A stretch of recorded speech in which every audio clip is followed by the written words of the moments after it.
Price the Lord, ஹல்லேலூயா. கிறிஸ்துவுக்குள் பிரியமானவர்களே, இந்த அருமையான காலை வேளையிலும் தேவ சமூகத்துக்கு வந்த உங்கள் ஒவ்வொருவரையும் இயேசுவின் இணையற்ற நாமத்தினாலே அன்பின் வாழ்த்துக்கள். இந்த நாளிலும் சங்கீதம் 4ஆம் அதிகாரம் 3வது வசனத்தை அடியேன் வாசிக்கிறேன். பக்தி உள்ளவனை கர்த்தர் தமக்காக தெரிந்து கொண்டார் என்று அறியுங்கள். நான் கர்த்தரை நோக்கி கூப்பிடுகையில் அவர் கேட்பார். ஆமென், ஹல்லேலூயா.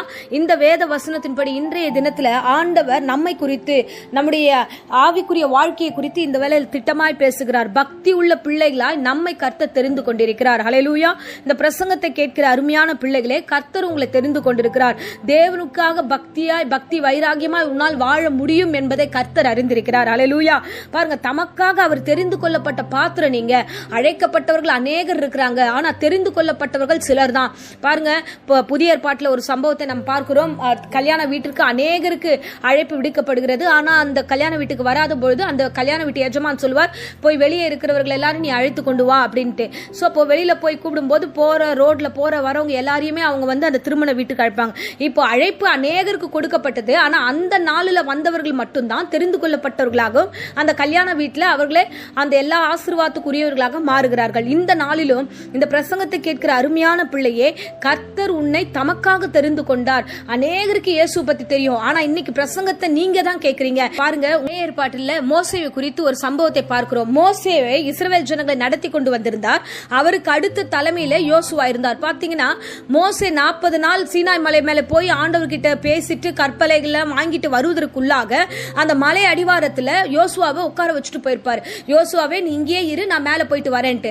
அவர் மேல போயிட்டு கீழே வர வரைக்கும் யோசுவா தனியா அந்த மலை அடிவாரத்துல 40 நாள் அளவும் வெயிட் பண்றது ரொம்ப கடினமான காரியம். ஹல்லேலூயா.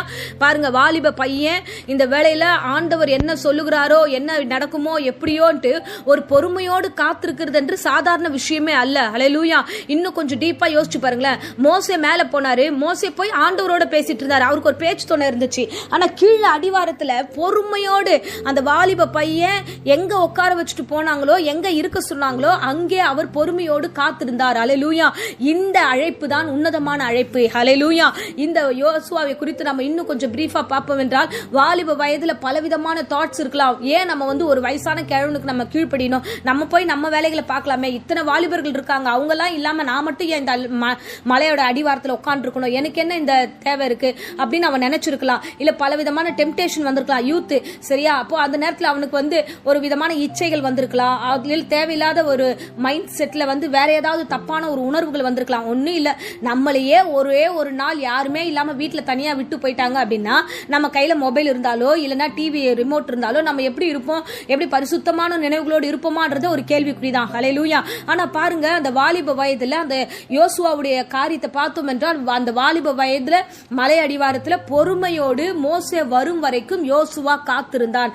அதுக்குதான் இப்போ மோசேவை குறித்து பார்த்தோம் என்றால், அவர் எல்லா விதத்திலும் ஆசீர்வதிக்கப்பட்டவராக முகமுகமாய் தேவனோடு பேசினவனாக இருந்த அந்த மோசேவுடைய அழைப்பு வித்தியாசமானது. ஆனா யோசுவாவோட அழைப்பு பாத்தீங்கன்னா, அவன் ஒவ்வொன்றாய் கத்துக்கொள்ள வேண்டியதா இருக்கு. அவனுக்கு பக்தியை தவிர வேற எதுவுமே தெரியாது.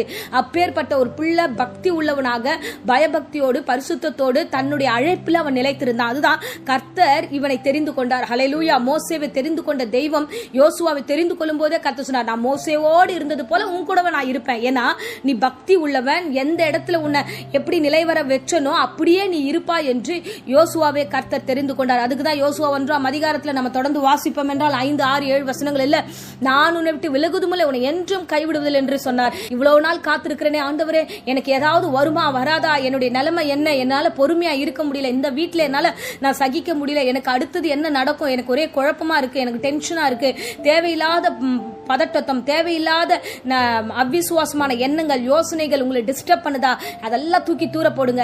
யோசுவா எதையுமே பார்க்கல, மலை அடிவாரத்தில் உட்கார்ந்துட்டு இருந்தாரு. அந்த கல்லு மண்ணுகளோட அமைதியா உட்கார்ந்துட்டு இருந்தார். 40 நாள் அளவும் கர்த்தர் எனக்கு ஆண்டவர் நற்செய்தியை கொடுப்பார் என்று. மோசே கையில வந்த அந்த கற்பலகையினுடைய ஆசீர்வாதத்தின் மகிமை யோசுவாவுக்கு உரியதாய் மாறுகிறது. அதுக்கு அடுத்த தலைமையே யோசுவாவுக்கு கொடுக்கப்பட்டது. ஹல்லேலூயா. அன்பு பிள்ளையே, உன்னை கொண்டு ஒரு பெரிய காரியம் காத்திருக்கிறது. இப்பொழுது கொஞ்சம் பொறுமையா இருக்கிறாய். இப்பொழுது நீ இருக்கிறது நல்ல நல்லது, நீ இப்போ சகிக்கிறது நல்லது, இப்பொழுது பாடுகள் சகிக்கிறது நல்லது, இப்பொழுது நீ தேவையில்லாம குழம்பி கொண்டு இருக்காத, டென்ஷன் ஆகாத. சோ இந்த இருந்த இடத்துல அமைதியா இருங்க, ஜெபித்துக்கொண்டே இருங்க. ஏதோ ஒரு காரணத்துக்கு தான் கர்த்தர் உங்களை உட்கார வச்சிருக்காரு.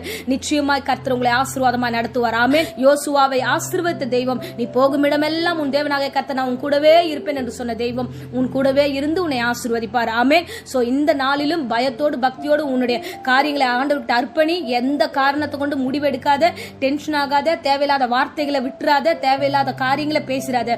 நிதானமா இருந்து யோசுவாவை போல ஆசீர்வாதத்தை பெற்றுக்கொள்ள. ஆமென். இப்போது உங்களுக்காக நான் ஜெபிக்கிறேன். அன்பு ரட்சகா, அந்த அருமையான வேளையில அன்பு பிள்ளைகளுக்காக ஜெபிக்கிறேன். வாலிப வயதில் இருந்த யோசுவாவை எப்படி ஆண்டவரே சகல காரியத்திலும் பக்தியிலும் பரிசுத்தத்திலும் காத்து கொண்டிரோ அப்படியே என் பிள்ளைகளையும் காத்துக்கொள்ளுங்க. இந்த வாலிப வயதுல பிள்ளைகளை ஆண்டவரே நீர் மூடி மறைத்துக்கொள்ளும், பரிசுத்தாவின் அபிஷேகத்தினால காத்துக்கொள்ளும், சகலமும் நன்மைக்கு எதுவாய் நடத்தும். தொடர்ந்து காத்துக்கொள்ளும். தேவ பிரசனம் கூடவே இருக்கட்டும். நான் ஆவியானவருடைய பிரசனமும் ஆவியானுடைய கிருபையும் இந்த பிள்ளைகளை தாங்கட்டும். இயேசுவின் நேற்று நாமத்தில் ஜெபித்து ஆசீர்வதித்து இந்த பிள்ளைகளை ஒப்பு கொடுக்கிறேன். ஜீவனுள்ள நல்ல பிதாவே. ஆமென். ஆமென். Praise the Lord. God plus.